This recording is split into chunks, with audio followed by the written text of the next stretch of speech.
Okay, there we go. All right, Father, as we begin our time of study, may you open your word to us, and may it come alive and bring life to us through your Son, Jesus. It's in his name that we pray. Amen. All right, we're in the middle of the section on Gideon. We kind of got 2/3 of the way through it. Gideon has defeated the Midianites.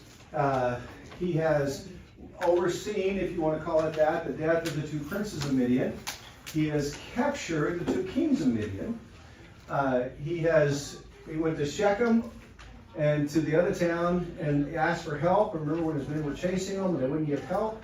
We're down to the point where he comes back and fulfills his promise that he's going to deal with these 2 towns who refused to help him and his men as they were chasing the kings of Midian. So, Succoth and Penuel were the 2 towns. And if you remember, when Ephraim was not originally called up to battle, but when the Midianites fled and went through part of Ephraim's territory, Gideon called them into battle. And they're the ones who captured the 2 princes of Midian and killed them. And they got mad at Gideon, for not inviting them to come to war to begin with, which is a weird culture. And he's chasing the 2 kings, and they go to Karkor, is where the 2 kings go. But as they go, he implores Succoth and Penuel, help us, we're hungry, we need food. And they refuse. And he says, when I've done this, when I'm done, I'm going to come back, and I'm going to deal with you for refusing to help, God's soldiers. So, now, Zebah and Zalmunna were in Karkor with their army, about 15,000 men. Now, 120,000 have already died. So they have 15,000 left. All who were left of the army of the people of the east, for there had fallen 120,000 men who drew the sword. And Gideon went up by the way of the tent dwellers east of Nobah and Jagabeah, and attacked the army, for the army felt secure. And Zebah and Zalmunna fled, and he pursued them and captured the 2 kings of Midian, Zebah and Zalmunna, and he threw all the army into a panic. So, remember, Succoth was the comment was, are Zebah and Zalmunna in your hand, that we should help you and give you bread? And so now Gideon has the 2 kings of Midian. Notice, he's still just traveling with his 300 men. He just went to war against 15,000. Now, when they waved the torches and broke the clay pots and blew the trumpets and the army was turned into turmoil and began to kill themselves, there's no telling how many of those 120,000 that died originally, in the original group, were killed each other. But here we know it's clear, 300 men against 15,000 in a direct on assault. And they got the victory. Remember, Gideon was timid. He had no confidence. He didn't believe he could do it. He asked for the sign of the fleece. He asked for the sign of the fleece the second time. He's not sure he's the one that can do it. Now, it's like, get out of my way. Okay? He has an absolute confidence that God is going to accomplish great things. So, Gideon has asked God for a test. God has assured him of the victory. Now Gideon is emboldened and pursues 15,000 men with an army of 300. And then continue on. Then Gideon, the son of Joash, returned from the battle by the ascent of Heres, and he captured a young man of Succoth and questioned him. He wrote down for him the officials and elders of Succoth, 77 men. What did he promise to do to them? Flail their flesh with briars. Go out and get the mesquite branches with all the thorns on it and whip you with it, kind of thing. Did he make them go get their own? Probably not. My mother did. So after the total and complete victory over Midian, Gideon returns to Succoth and seeks to determine who the leaders are who made the decision to oppose God. He doesn't know who the men are that made that decision, but it would have been the leaders of the city. So now he's got 72 names. That's his hit list, if you will. Okay? And he came to the men of Succoth and said, Behold, Zebah and Zalmunna, about whom you taunted me, saying, Are the hands of Zebah and Zalmunna already in your hand, that we should give bread to your men who are exhausted? And he took the elders of the city, and he took thorns of the wilderness and briars, and with them he taught the men of Succoth a lesson. And he broke down the tower of Penuel and killed the men of the city. Now he disciplined the men of Succoth, but when he got to Penuel, or when he went to Penuel, he told them he was going to break down their tower. He killed the men. Why? All the explanation I've got is here. So the judgment of God is carried out on the men of Succoth and Penuel. Why would Gideon kill the men of Penuel? We would assume as Gideon returned with only 300 men, the men of the city opposed what he was doing. They would have fought to protect their city, but they fought in vain. He's just battled an army of 15,000 men and was victorious. When the city of Penuel says, "You're not going to do anything to us," Gideon says basically, "Yes, I am. Oh, yeah. I'll show I you. told you I was going to break down your tower. I'm going to break it down. You get in my way, you die." And they did. Okay? He's a totally changed man from when this whole thing started. But it gets worse. Then he said to Zebah and Zalmunna, "Where are the men whom you killed at Tabor?" They answered, "As are you, so were they." Every one of them resembled the son of a king. And he said, "They were my brothers, the sons of my mother. As the Lord lives, if you had saved them alive, I would not kill you." So he said to Jether, his firstborn, "Rise and kill them." But the young man did not draw his sword, for he was afraid, because he was still a young man. I'm going to tell you right now, this is a tongue twister. He asked, "Where are the men at?" In verse 18.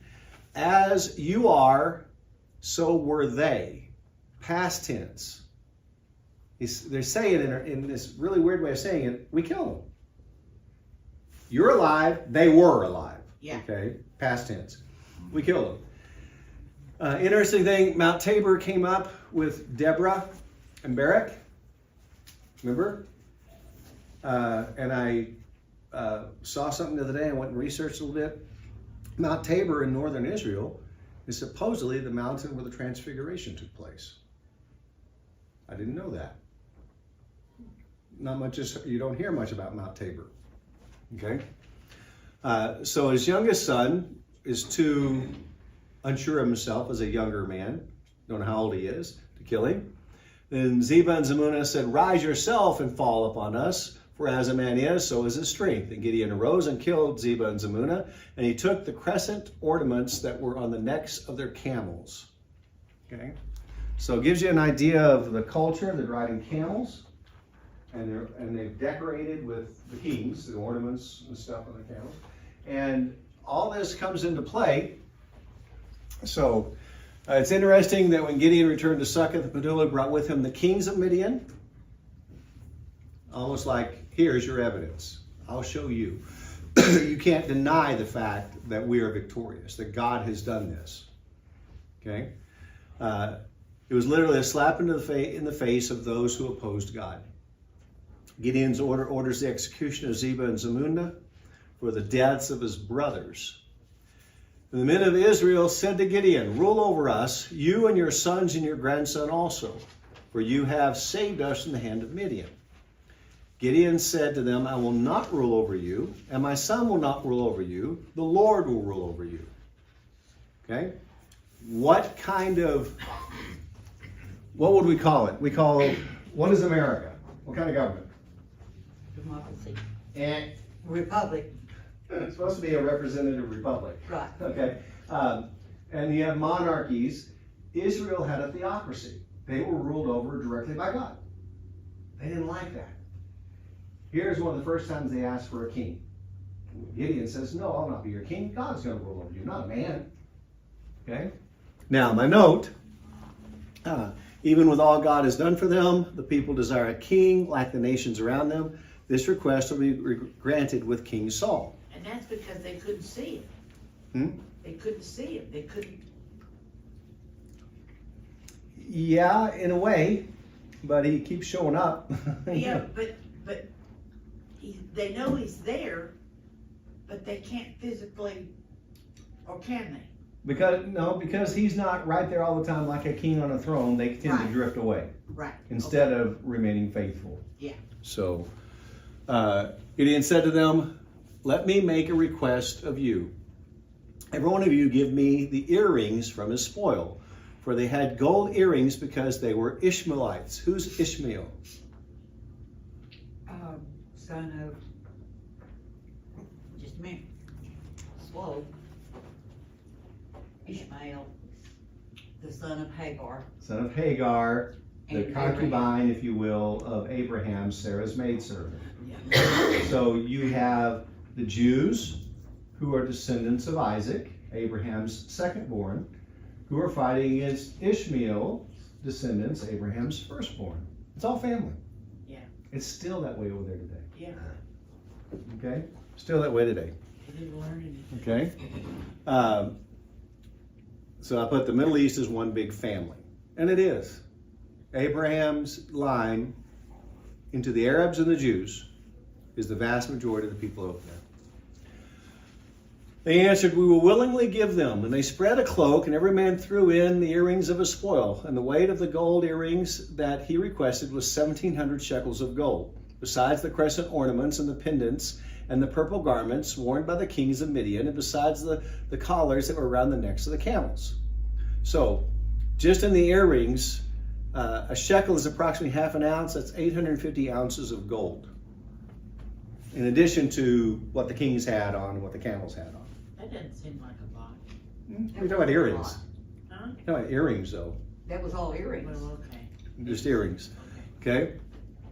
And Gideon made an ephod out of it and put it up in his city in Ophrah. And all Israel whored after it there, and it became a snare to Gideon and to his family. So Midian was subdued before the people of Israel, and they raised their heads no more, and the land had rest 40 years in the days of Gideon. Now, it's interesting, the terminology, very vulgar, and all of Israel whored after it. This ephod, what's an ephod? Remember? Cloak. There's a picture of the priest wearing an ephod. It's this ornate cloak kind of thing. Now for Israel, and this was the high priest, they had the stones that represented the 12 tribes. But that's an ephod. So he's made a gold ephod, and it is to be worn by a priest in worship. Well, Gideon's not a priest. His families aren't priests. What he's thinking and what he's doing, I have no idea, but it became a snare. Okay?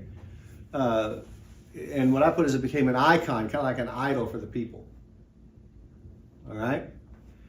Now, it gets bad here.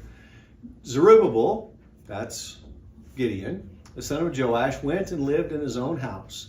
Now Gideon had 70 sons, his own offspring, for he had many wives. I can't imagine having 70 kids. Me either. Not sons, anyway. David, Solomon, all of them had more. Okay? And his concubine, who was in Shechem, also bore him a son, and he called his name Abimelech. And Gideon, the son of Joash, died at a good old age and was buried in the tomb of Joash's father at Ophrah of the Abzerites. Okay? Abimelech is Gideon's son by the concubine in Shechem. He claimed the right to rule over Shechem as the rightful heir and son of Gideon. To accomplish this, he executed Gideon's other 70 sons. Wow. Okay? It came about as soon as Gideon was dead that the sons of Israel again committed infidelity with the Baals and made Baal-berith their god. So the sons of Israel did not remember the Lord their God, who had saved them from the hands of all their enemies on every side, nor did they show kindness to the household of Zerubbabel, that is Gideon, in accordance with all the good that he did for Israel. That's the end of the chapter. The next chapter, we get the gruesome details of the execution of the 70 sons of Gideon. And that's in the handout I just brought in. Okay? I see, Pip. Somebody's done. There you go. Getting better? one passed out last week? Cause I still have it. Okay. I think. This is the new one. This is Okay. just, Read this one. This, the Gideons that you keep referring to, is that the same Gideons that walk the streets now? no, they may have gotten their name from that, but Gideon, as far as the judge Gideon, had nothing to do with that. Oh, They may have just taken the name. The Gideons today that print Bibles and stuff uh-huh, may just have taken the name from Gideon, because Gideon was a great warrior and a great leader of the people, and very courageous in the end. So, is that why the Gideons took that name? I don't know. okay. All right. Now Abimelech. Now there's a different Abimelech. There's another Abimelech in the Bible that Abraham gives Sarah to and says she's my sister, not my wife. That's a king Abimelech, but it's a different Abimelech than this one. Okay? So, the people wanted a king. Gideon, you rule over us, your son, your grandson, y'all rule over us as our king. He said, no. Neither I nor my sons are going to rule over you. Abimelech, who is not a son of a wife, but the son from a concubine, assumes the right to become king as the son of Gideon. Okay? And that's what we have going on, the thirst and the quest for power. Now Abimelech, the son of Zerubbabel, went to Shechem, to his mother's relatives, and spoke to them and to the entire family of the household of his mother's father, saying, speak now in the hearing of all the leaders of Shechem, which is better for you, for 70 men, all the sons of Zerubbabel, to rule over you, or for one man to rule over you? Also remember that I am your bone and your flesh. So I'm related to you, they're not. My mother's from where you are here, they're not. The people of the land had wanted to make Gideon king over them. He had refused to rule over the people. He had 70 sons by wives and one son by a concubine who was in Shechem. This son, Abimelech, who was not counted as part of the family, is the one who rebels and kills his brothers. So his mother's relatives spoke all these words on his behalf in the hearing of all the leaders of Shechem, and they were inclined to follow Abimelech, for they said, he is our relative. And they gave him 70 pieces of silver from the house of Baal-berith, with which Abimelech hired worthless and reckless men, and they followed him. So they went to retrieve money from the temple of Baal, who is called in this text, God of the covenant. Okay. They went to his father's house in Orpha and killed his brothers, the sons of Zerubbabel, 70 men, on one stone. But Jotham, the youngest son of Zerubbabel, was left because he hid himself. All the leaders of Shechem and all Beth Millo assembled together, and they went and made Abimelech king by the oak of the memorial stone which was in Shechem. So he uses the money they gave him from a pagan temple to hire bandits, ruthless men, to help him assassinate all his brothers. And that's one screwed up family. Yeah. Okay? Now, 70 men on one stone. It makes that point. It wasn't like they went off to all their houses. It's like they rounded them up, brought them all to one place, and then executed them all. So all the brothers are watching each other die. And they can't do a thing about it. What does that remind you of? And think about it. In history, what does that remind you of? Reminds me of the Nazis rounding up the Jews and putting them in pits and walking by and just shooting them one at a time. And the person beside you, that one falls, this one falls, and you know you're next. Yeah. How terrifying that must have been. Yeah. To sit, you're helpless. You're just waiting your turn to die. That would be a frightening, terrifying thing. And it shows you the extent of evil that is going on in this part of the country at this time. It's not any different today. Nope. I mean, it's sad when you hear the stories of what is happening And you have to dig for them in the Middle East. What Hamas is doing to the women and children, the hostages, I mean, beheading infant children. Yeah. You know, and putting their headless bodies on display. The mutilation and abuse and of the women and stuff like that. And we don't hear anything about it. Our news is just kind of oblivious to it. Nothing's being said. And we're tolerating these people saying pro-Hamas down with Israel. That's horrible. What's going on? And you see that evil. Yes, Sam? The Palestinians, they hate us, but they want food or medicine and all that stuff. Well, I'm gonna tell you, I am very much at this point of the mindset, circle the wagons. I'm very much in the mindset, and you don't have to agree with me, this is not a Bible issue. Close the borders, cut off all money leaving our country. No more I foreign agree. aid going to I India. agree. I've Well, said that for the last 10 years. You know, Great Britain can take care of itself. You know, some of these other countries can take care of themselves. It's time for us to take care of us. That's because they're not stupid people. But these people that are doing this are idiots. Well, I saw what do you call them, memes or whatever. We don't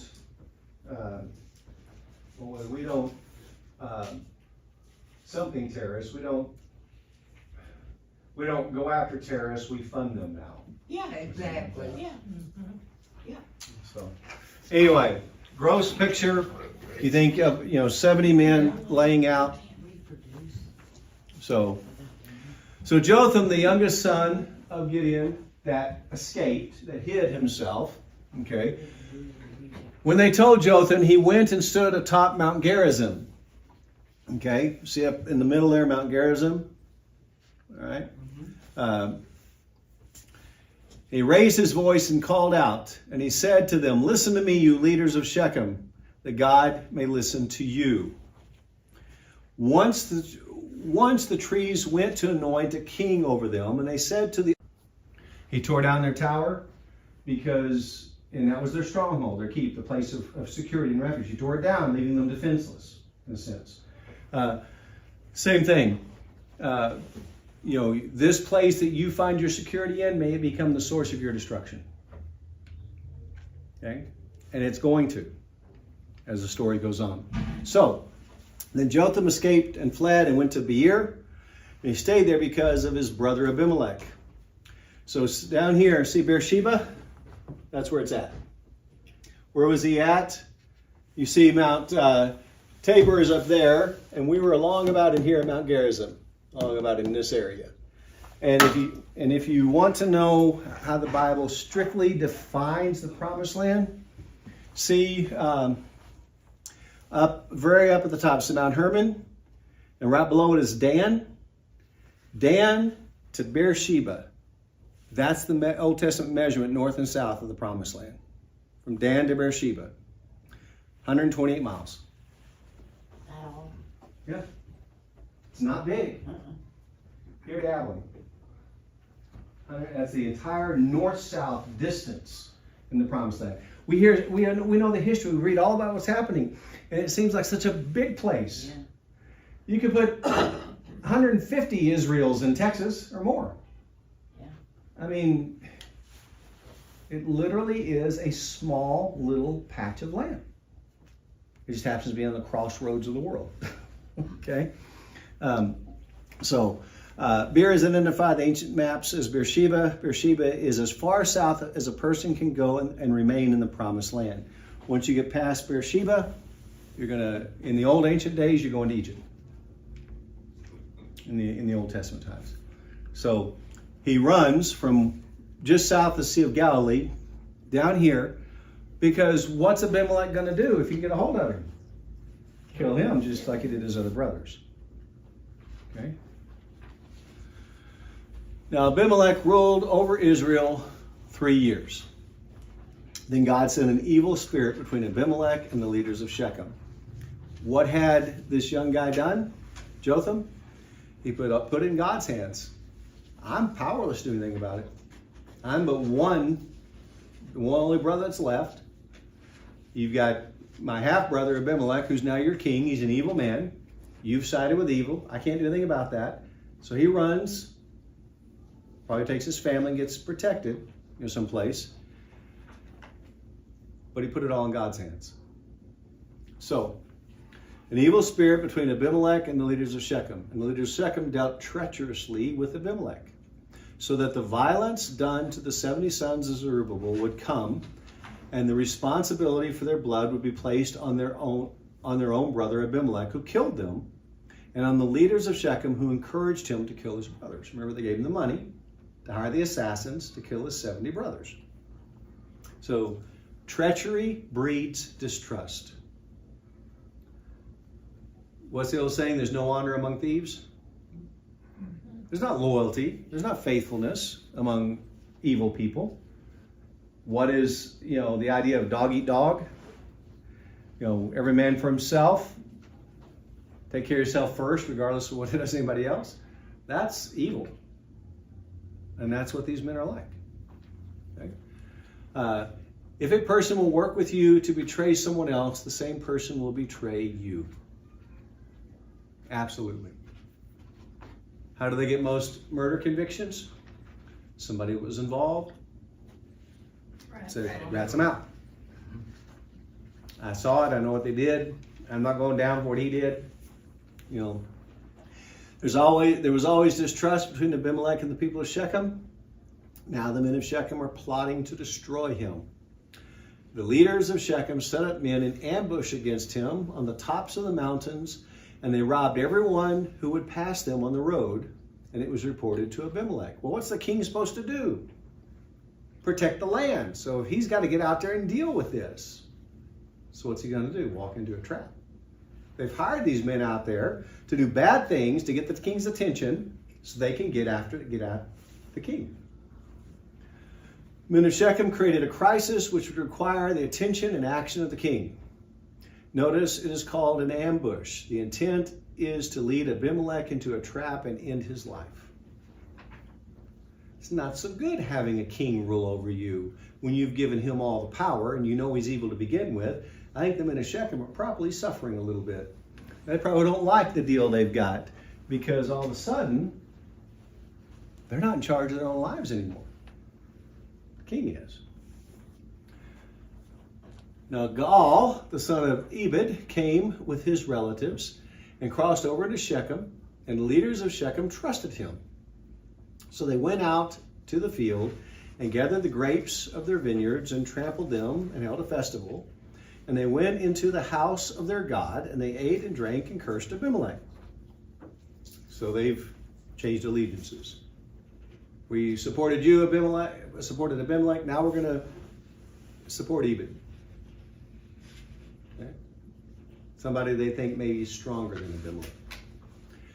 Then Gaal, the son of Ebed, said, "Who is Abimelech, and who is Shechem, that we should serve him?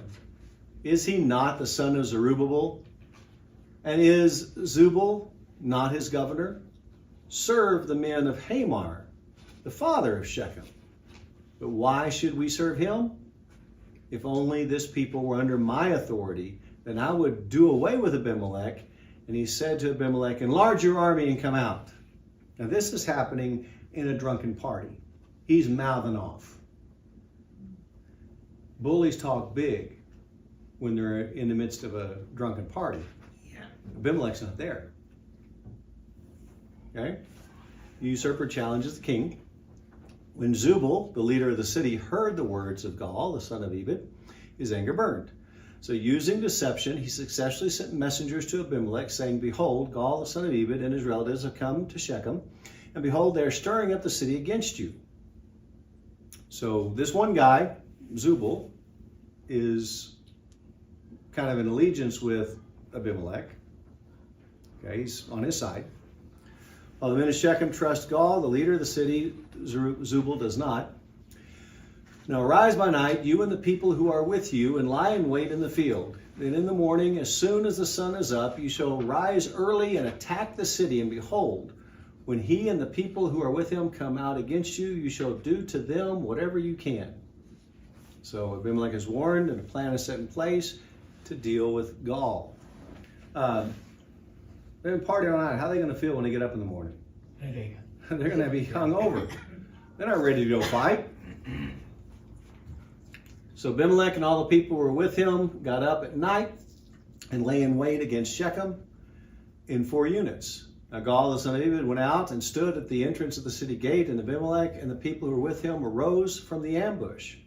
Then when Gaal saw the people, he said to Zubal, "Look, people are coming down from the tops of the mountains." But Zubal said to him, "You're seeing the shadow of the mountains as if they were people." What? The guy's still half drunk. You're just seeing things. Okay? So Zubal placates Gaal to give Abimelech more time to position his men. Gaal spoke yet again and said, "Look, people are coming down from the highest part of the land, and 1 unit is coming by way of the Diviner's Oak." Now notice the name, Diviner's Oak. We already got one of the temples of Baal there, and now you've got a Diviner's Oak. That's something else. Then Zubal said to him, "Where then is your boasting with which you said, 'Who is Abimelech that we should serve him?' Is this not the people whom you rejected? Go out now and fight them." And now Zubal is taunting him. So Gaal went out in the sight of the leaders of Shechem and fought Abimelech. But Abimelech chased him, and he fled from him. And many fell wounded up to the entrance of the gate. Then Abimelech stayed in Arumah, but Zubal drove out Gaal and his relatives so that they could not stay in Shechem. So put him outside the gate, shut the gate, lock it, you're on your own. When Gaal retreats, he attempts to return to the safety of Shechem, but Zubal has blocked the way into the city. It came about the next day that the people went out to the field, and it was reported to Abimelech. So he took his people and divided them into 3 units and lay in wait in the field. Then he looked and saw the people coming out of the city, and he attacked them and killed them. So Gaal's relatives and all who were with him were fleeing, and Abimelech is told, and he kills them all. And Abimelech and the company who was with him rushed forward and stood at the entrance of the gate. The other 2 companies then attacked all who were in the field and killed them. Abimelech fought against the city the whole day, and he captured the city and killed the people who were in it. He tore down the city and sowed it with salt. Why sow it with salt? Because salt would kill. Kill the earth. It's a wasteland now. So Abimelech destroys Shechem because they supported Gaal. He sows salt to render the land useless. Now Shechem were the people who supported him that made him king. Okay? Remember, God put a spirit between them? When all the leaders of the Tower of Shechem heard about it, they entered the inner chamber of the temple of Berith, and it was reported to Abimelech that all the leaders of the Tower of Shechem were gathered together. So they take refuge in their stronghold, their tower. So Abimelech went up to Mount Zalmon, he and all the people who were with him, and Abimelech took an axe in his hand and cut down a branch from the trees and lifted and put it on his shoulder. He said to the people who were with him, "What you saw me do, hurry and do likewise." So all the people also cut down, each one his branch, and followed Abimelech, and put them on top of the inner chamber and set the inner chamber on fire over those inside, so that all the people of the Tower of Shechem also died, about 1,000 men and women. So he burned them alive. Nice guy. Yeah. Nothing Okay. ever changes, does it? So, it's a pretty big facility to put 1,000 men and women inside. And what does he do? They're inside this chamber. He goes up on top and basically puts this big fire on the roof. And it just caves in on top of them as it burns through. Horrible. I mean, and we haven't got to the bad stuff yet. This is not the bad stuff in Judges. That's coming. The really bad stuff. Okay? Then Abimelech went to Thebez, and he camped against Thebez and captured it. But there was a strong tower in the center of the city, and all the men and women with all the leaders of the city fled there and shut themselves in, and they went up to the roof of the tower. Okay, same thing, different city. So Abimelech came to the tower and fought against it and approached the entrance of the tower to burn it down with fire, just like he did in Shechem. But a woman threw an upper millstone on Abimelech's head, crushing his skull. Then he called quickly for a young man, his armor bearer, and said to him, draw your sword and kill me, so it will not be said of me, a woman killed me. This young man pierced him through, and he died. God forbid it be a woman. Mm-hmm. The people of Thebez entered the stronghold, but they go on top and defend it. The people of Shechem didn't do this. They just went inside and locked the doors. Okay? Now when the men of Israel saw that Abimelech was dead, each left for his home. So God repaid the wickedness of Abimelech, which he had done to his fathers in killing his 70 brothers. God also returned all the wickedness of the men of Shechem on their heads, and the curse of Jotham, the son of Zerubbabel, came upon them. So Jotham's judgment upon their sin was fulfilled. He said, if you trust the bramble, then the fire will come out of the bramble and consume you. So that is a quick run of that chapter. But again, it's different than a normal Bible study because you're just getting all this history. Yeah. So it's not like we're, the tedious verse by verse. It's more of a big, broad brushstrokes of all the history. And it's the first mention we have of part of Israel claiming a king. Now it's going to be a while before they actually have Saul as king, but it's not going to get any better. Saul does horrible things. We've got some stuff coming up in the book of Judges, like I said, that is worse than anything you're going to hear anyplace else in the news today. It's worse than what you will hear in the news in the Middle East in the news. Some of the stuff in the book of Judges that's coming. Some of the vile, vulgar violence. Any thoughts? Don't give them a Bible, they'll do it. What time is it? 7:15. Well, let's go ahead and pray and I'll turn the camera off. Father God, we thank you for this time. May you continue to bless our church and may we see your hand leading and guiding us at every turn in all that we do as we seek to serve you with our whole lives. Bless us and our service to you in Jesus' name. Amen. Amen. All right.